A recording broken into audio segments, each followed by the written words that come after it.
hari ini akan menyentuh berkenaan tajuk menzahirkan kasih sayang terhadap anak yatim. Ma'asyiral muslimin rahimakumullah. Bulan Rajab. Bulan Rajab adalah bulan yang sentiasa membawa kita untuk merenung kebesaran Allah Subhanahu wa taala.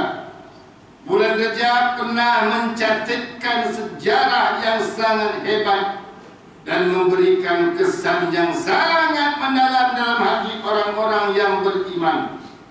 Peristiwa Isra dan Mi'raj yang berlaku pada tarikh 27 Rajab adalah merupakan satu mukjizat agung yang dianugerahkan Allah Subhanahu wa taala kepada baginda Rasulullah sallallahu alaihi wasallam.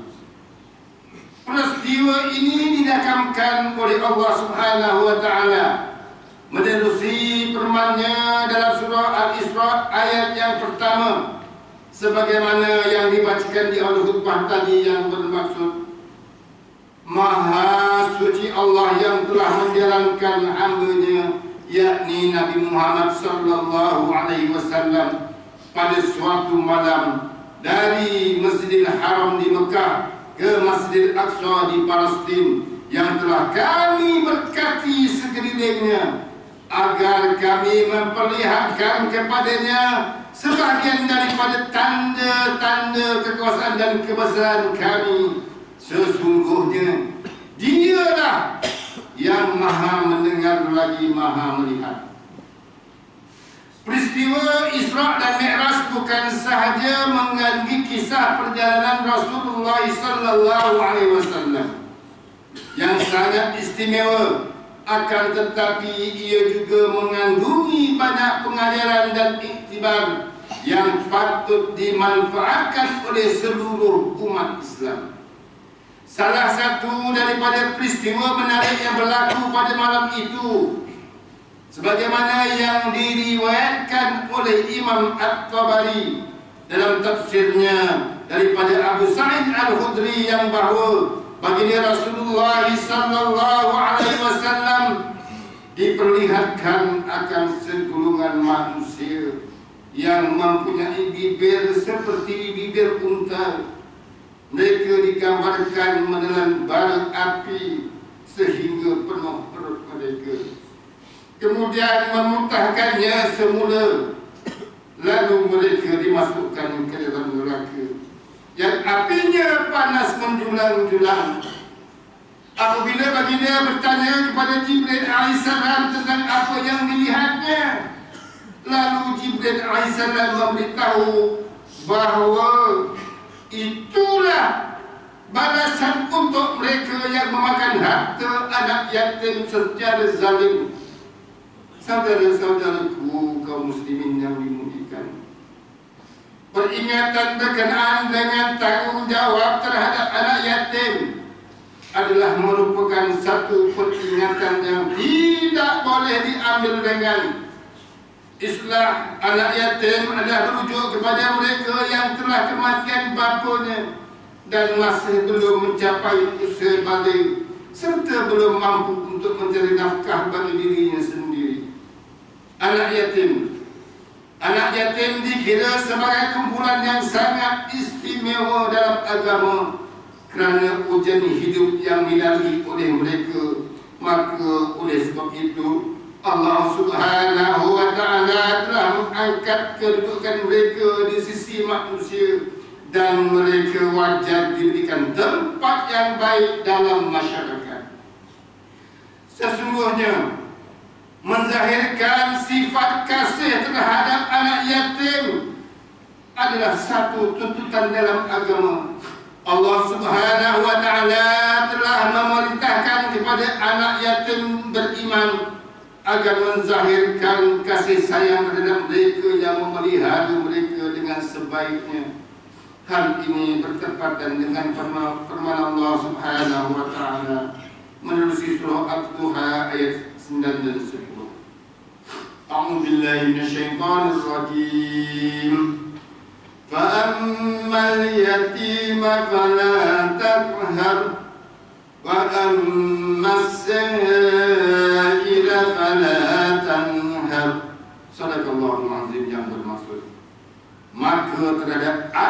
yatim.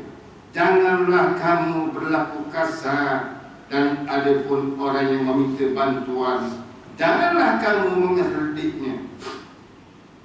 Muslimin yang dirahmati Allah sekalian, Rasulullah sallallahu alaihi wasallam menyeru umatnya agar mengambil berat tentang hal keadaan anak yatim. Ketahuilah bahawa sesungguhnya ganjaran terhadap orang yang mengasihi dan memelihara anak yatim adalah syurga. Allah Subhanahu wa taala meletakkan kedudukan orang yang memelihara anak yatim pada kedudukan yang mulia di sisinya dan sangat dekat dengan Rasulullah sallallahu alaihi wasallam. Hal ini sebagaimana yang dijelaskan dalam sebuah hadis yang diriwayatkan daripada Abu Hurairah radhiyallahu anhu. Rasulullah sallallahu alaihi wasallam pernah bersabda yang bermaksud, orang yang menanggung anak yatim miliknya atau milik orang lain, aku dan dia seperti dua ini dalam syurga. Lalu Nabi sallallahu alaihi wasallam memberikan isyarat dengan dua jari baginda. Hadis riwayat Imam Muslim. Yang dimaksudkan dengan islah orang yang menanggung anak yatim ini adalah mereka yang menguruskan perihal anak yatim tersebut seperti nafkahnya, pakaiannya, memberi pendidikan kepadanya dengan ilmu, adab dan lain-lain urusan kehidupan mereka. Kelebihan ini akan diperolehi bagi mereka yang ikhlas menjaga anak-anak yatim dengan menggunakan harta mereka sendiri atau dengan menggunakan harta anak yatim tersebut berdasarkan hak penjagaannya. Selain itu, juga orang yang berbuat ihsan terhadap anak yatim ini dijanjikan untuk mendapat ganjaran syurga daripada Allah Subhanahu wa taala. Dalam sebuah hadis yang diriwayatkan daripada Ibnu Abbas radhiyallahu anha, Rasulullah sallallahu alaihi wasallam pernah bersabda yang bermaksud, barang siapa yang memelihara anak yatim dan memberinya makan dan minum, nescaya Allah pasti akan memasukkannya ke dalam syurga, kecuali jika dia melakukan dosa yang tidak dapat diampuni. Hadis riwayat Imam At-Tirmidzi. Sidang umat yang dirahmati Allah sekalian, terdapat beberapa peringatan yang telah digariskan oleh agama Islam dalam menguruskan hal kehidupan anak-anak yatim. Pertama, Islam melarang seseorang itu daripada memakan harta anak yatim secara zalim. Hakikatnya penjaga harta anak yatim adalah mereka yang memegang amanah Allah dan wajib dijaga dengan penuh tanggungjawab tanpa sebarang penyelewengan sehingga harta tersebut diserahkan kepada anak yatim berkenaan. Kedua, jangan sesekali kita mengambil kesempatan terhadap kedudukan anak-anak yatim. Terdapat di kalangan umat Islam pada hari ini yang memelihara anak yatim dan menggunakan mereka untuk memenuhi kepentingan diri mereka sendiri. Anak-anak yatim yang sepatutnya mendapat pendidikan yang terbaik akhirnya dipaksa untuk meminta sedekah daripada orang ramai. Sikap sebegini akan memakan diri mereka sendiri apabila mereka melihat sendiri akan azab siksa yang disediakan kepada mereka di akhirat kelak. Ketiga, harta anak yatim itu hendaklah dijaga oleh orang-orang yang jujur, amanah dan dipercayai. Penjaga atau wali hendaklah terdiri daripada mereka yang mempunyai sifat jujur dan amanah dalam menguruskan harta anak-anak yatim yang telah diamanahkan kepadanya. Ketahuilah bahawa orang yang berlaku zalim terhadap anak yatim adalah dikira sebagai orang yang mendustakan agamanya sendiri.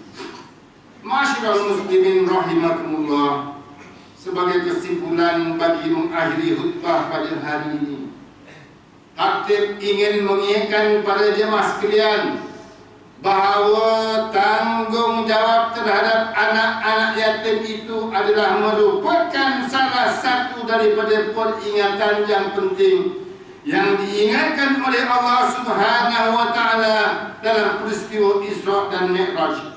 Sebagai orang yang beriman, kita hendaklah sedar bahawa kemurkaan Allah Subhanahu wa Ta'ala adalah sangat besar bagi mereka yang mengabaikan amanah terhadap hak dan harta anak-anak yatim. Kerana mengabaikan tanggungjawab ini akan membawa mudarat yang besar terhadap masyarakat, bangsa dan negara. Firman Allah Subhanahu wa Ta'ala dalam surah An-Nisa ayat 10 yang berbunyi, A'udzu billahi minasyaitonir rajim. Innal ladzina ya'kuluna amwalal yatama zulman innama ya'kuluna fi butunihim nara wa sayaslawna sa'ira. Sadaqallahul azim, yang bermaksud sesungguhnya orang yang memakan harta anak yatim secara zalim, sebenarnya mereka itu menelan api neraka ke dalam perut mereka, dan mereka akan masuk ke dalam api neraka yang menyala-nyala. Barakallahu li wa lakum fil Qur'anil azim. Wa nafa'ani wa iyyakum bima fihi minal ayati wa zikril hakim. Wa taqabbal minni wa minkum tilawatahu innahu huwas samiul alim. Aqulu qawli hadza wa astaghfirullahal azim li wa lakum wa lisairil muslimina wal muslimat wal mu'minina wal mu'minat fastaghfiruhu faya fawzal mustaghfirin wa ya najatat taibin. آمين آمين يوفق الصالحين وفينا بطاعتك أجمعين وتب